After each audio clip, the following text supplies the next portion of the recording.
Hello friends, स्वागत है आप सभी का एक बार फिर से हमारे यूट्यूब चैनल पढ़ाई विद पीके में।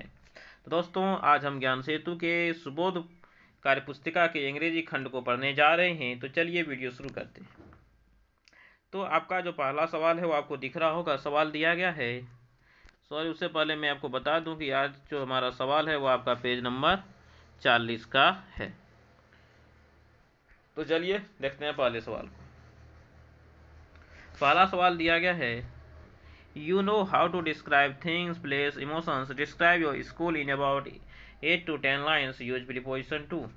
बोला गया कि आप जान चुके हैं, आप जानते हैं कि किस तरह से कोई भी चीज़ को, कोई भी जगह को या फिर किसी भी भाव को, कोई भी इमोशंस को किस प्रकार से दर्शाया जाता है, इंग्लिश में किस प्रकार से उसे लिखा जाता है। तो आपको अपने स्कूल के बारे में 8 से 10 लाइन में लिखना है और साथ में आपको उनमें प्रीपोजिशंस का भी इस्तेमाल करना है। मैंने आपको बताया था प्रीपोजिशन क्या होता है। तो प्रीपोजिशन होता है कनेक्टिंग वर्ड, जो क्या करते हैं, जो दो शब्दों को जोड़ते हैं, जो दो नाउन को जोड़ते हैं, या नाउन या वर्ब को जोड़ते हैं, या नाउन और प्रोनाउन को जोड़ते हैं। तो वो सब क्या होते हैं, वही सब होते हैं हमारे प्रीपोजिशंस। तो चलिए देखते हैं जो हमें सवाल दिए गए हैं हम उनको। तो आपको अपने स्कूल के बारे में लिखाया गया है। My school has a big building, यहाँ से स्टार्ट किया, उसके बाद आपको बोला है लिखने के लिए। तो यदि आप लोग कोशिश करेंगे तो आप इसे लिख सकते हैं, लेकिन यदि मैं इसे यहाँ पे लिखता हूँ तो बहुत अधिक समय लग जाएंगे। तो मैं एक काम करता हूँ कि इसे क्या करता हूँ, आप लोगों को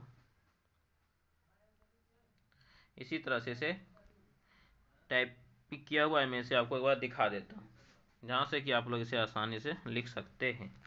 तो आप लोग चलिए इसे देखते चलिए। पहला क्या है, once there was a man he had a donkey. तो चलिए क्या दिया गया है कि once there was a man he had अ,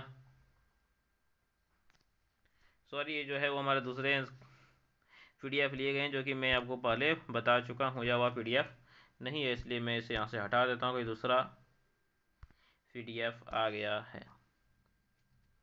तो आज का हमारा जो आंसर है वह यह रहा, आपके स्क्रीन पे अभी आपको दिखेगा। यह है हमारा आज का।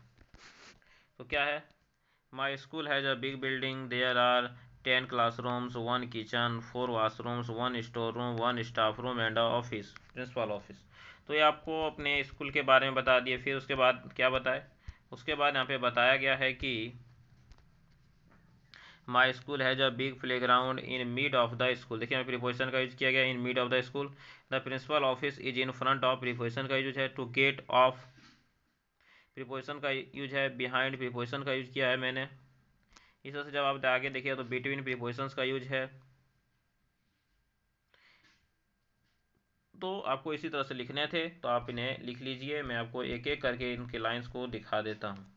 तो चलिए आप पहले बार इतना लाइन को देख लीजिए। तो आपने इन लाइंस को देख लिया होगा। अब उसके बाद आप यहाँ पे इतने लाइंस को भी देख लें, ठीक है। तो आप इसी तरह से इसे क्या कर सकते हैं, नोट कर सकते हैं।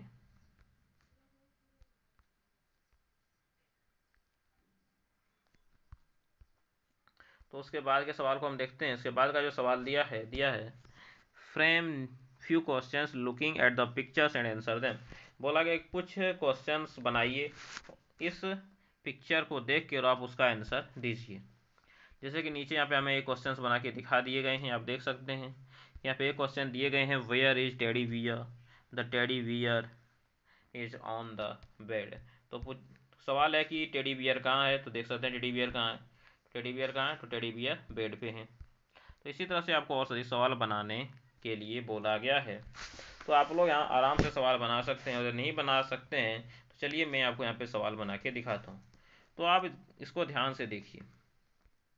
आपको यहाँ पे क्या लैंप दिख रहा है, बोलेगा हाँ सर टेबल पे लैंप दिख रहा है। तो लिखेंगे वेयर इज द लैंप। क्या लिखेंगे, लिखेंगे where is the lamp.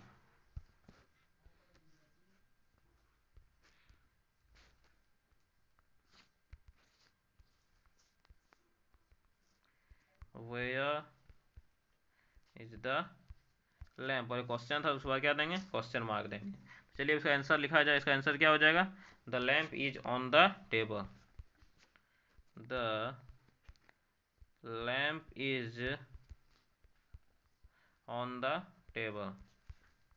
The lamp is on the table. ये क्वेश्चन नहीं है इसलिए यहाँ पे फुल स्टॉप। तो यहाँ पे हमारे 2 क्वेश्चंस हो गए complete.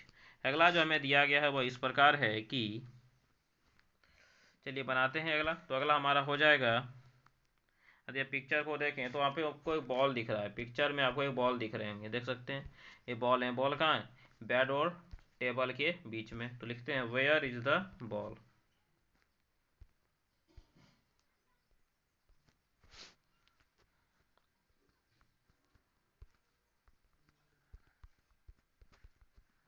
Where is the ball, question है तो क्वेश्चन मार्क। चलिए इसका आंसर क्या हो जाएगा? इसका आंसर हो जाएगा द बॉल इज, क्या है? बीच में है, तो between the table and the, between the table and the bed. ठीक, तो आपको क्या करना है, इसी तरह से भरने हैं। अब छोटे छोटे में भरी लिखिएगा तो आपका हो जाएगा। चलिए देख लीजिए, ठीक है। तो चलिए अब इसका अगला बनाते हैं। तो अगले में आपको एक शूज दिख रहे होंगे, जूते। कहाँ हैं जूते? अब देख लीजिए टेबल के नीचे। तो क्या लिखेंगे? Where is the shoes. लिखते हैं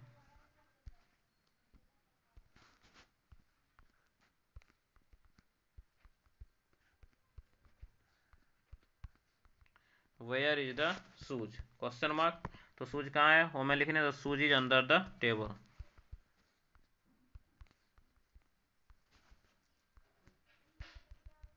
सॉरी, यहाँ पे देख सकते हैं कि क्या है, शूज के बारे में दिए हैं, जूते हैं तो जूते एक से क्या है, अधिक हैं, तो वेयर आर हो जाएगा।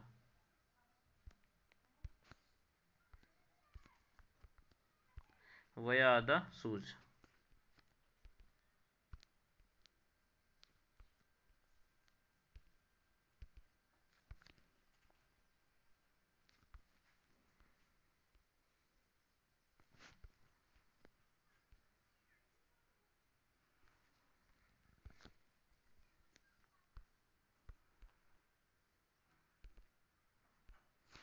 तो the shoes are under the table, the shoes are under the table, full stop. अगला क्या बनाना है, तो आप देख सकते हैं कि एक आपको गुड़िया यहाँ पे दिख रही है, देख सकते हैं गुड़िया कहाँ है, तो फर्श पर है। तो लिखेंगे where is the doll.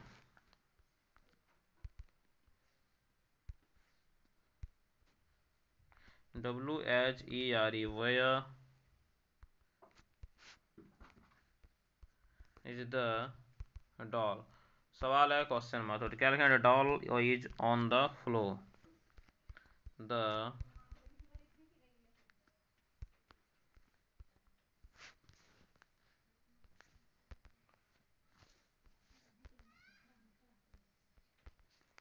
Is on the floor. ठीक, तो इसी तरह से आपको सेंटेंस बनाने थे। कितने सेंटेंस बोले थे बनाने के लिए? तो हमें कुछ सेंटेंस बनाने के लिए थे, तो मैंने यहाँ पे 4 सेंटेंस इस तरह से बना दिए। आप लोग इसी तरह से बना लीजिएगा, एक बार एक देख लीजिए। चलिए ठीक है, तो अब बढ़ते हैं आगे। आगे दिया गया, refer to your dictionary to find the meaning of new words that you found in the worksheet. तो आपको इस वर्कशीट में जो पिछले जो कहानी थी उनमें आप लोग देखेंगे स्नैक्स। तो स्नैक्स का मतलब क्या होता है? स्नैक्स का मतलब होता है कोई भी आहार जो कि बहुत कम मात्रा में लिया जाता है, जैसे कि आप लोग बोलते हैं अल्पाहार। इसे क्या बोलते हैं? अल्पाहार। मतलब कि दो जो आहार होते हैं, जो भोजन होते हैं, जैसे कि आप सुबह और दोपहर के बीच में जो कुछ खाते हैं, बिस्किट, चाय, वो सब के क्या हो जाएंगे? स्नैक्स। और पीकल, पीकल मतलब मैं आपको बता दूँ कि पीकल मतलब क्या होता है? अचार होता है। पिकल्स मतलब अचार। तो चलिए दोनों वर्ड्स हो गए। तो इस तरह से आप देख सकते हैं कि आपको जो पेज नंबर 40 था वो यहाँ पे कंप्लीट होता है। पेज नंबर 41 पे आगे बढ़ने से पहले आप लोगों से रिक्वेस्ट है कि यदि अभी तो आपने हमारे चैनल को सब्सक्राइब नहीं किया है तो अभी तुरंत वीडियो के नीचे जाकर सब्सक्राइब बटन दबाकर चैनल को सब्सक्राइब जरूर करें, और यदि आपने चैनल को सब्सक्राइब कर दिया है तो वीडियो को लाइक जरूर कर दें। चलिए बढ़ते हैं अगले पेज पे। अगला पेज जो कि है हमारा वर्कबुक 11, और यदि आप पूछें कि सर पेज नंबर कितना है, तो पेज नंबर 40 के बाद आते हैं 41। तो चलिए इनके सभी प्रश्नों को एक एक करके करते हैं हम सॉल्व। क्या दिए गए हैं? दिए गए हैं this is a poem of young children, यह एक छोटे बच्चों का ही कविता है। लेट्स ट्राई रीडिंग इट, इसे पढ़ने की कोशिश करें। तो आप लोग इन्हें पढ़ लीजिएगा। मैं इनमें जो प्रश्न दिए गए हैं उनको बताता हूँ। जो प्रश्न है वो इस प्रकार है, read the poem and complete the sentence by using words given in the box, under, out, in, of, upon, into, next, around, over और बाय। तो इनमें से कुछ वर्ड्स यहाँ पे इन खाली जगह में भराएंगे और आपको वहीं पे भरने हैं कि इनमें कौन से वर्ड सही होंगे। आपको कविता के अनुसार से भरना है। तो पहला क्या दिया, पहला है आई एम अंडर द सी। कविता में बोला गया कि बच्चा जब उसके डैडी उससे पूछते हैं, तो खेल में आप लोगों ने बहुत इस तरह का खेल खेला होगा, तो बच्चा क्या बोलता है, मैं सी के अंदर हूँ। इसी तरह दूसरा लाइन दिया गया है I M of the door, तो यहाँ पे क्या बनाएगा। तो देखिए, तो यहाँ पे जो कविता में दिया गया है उसमें अगर आप कविता को पढ़े होंगे या फिर ये पढ़ेंगे तो आप यहाँ पे आपको मिलेंगे आउट। क्या मिलेंगे, out, O U T, out of the door. अगला है I am dash to the fish. तो क्या होता है, I am dash to the fish, तो ये बोलता है I am next to the fish, next to the fish, आपको नेक्स्ट भरने हैं। आई एम जंपिंग, तो जंप किया तो ओवर से करेगा, I am jumping over the foxes.